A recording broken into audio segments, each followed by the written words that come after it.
Hello guys, so if you're trying to recover your Gmail account without your recovery email, so if that's the case, we have come to right place because today in this video I'm going to show you a few methods how you can actually do that. Now, firstly, the first methods that you can try is either try your mobile number that is linked with your account. So if you have your mobile number, you will be able to get your account back. So if you don't have your mobile number, you can also try the security code that you get if you have selected or set a security code for your account. So if both of them are not available or you don't have access to both of them, so in that case, previously you could have come to your account is disabled option in the Google Forms, then you can start the appeal, but now you cannot do that either.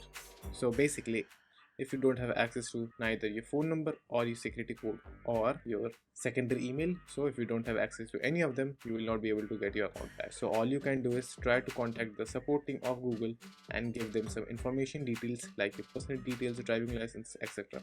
So if they believe you, they might contact you and give your account back. So that's the only thing that you can try. So that's all, and thank you for watching, and do like and subscribe to my channel, and take care.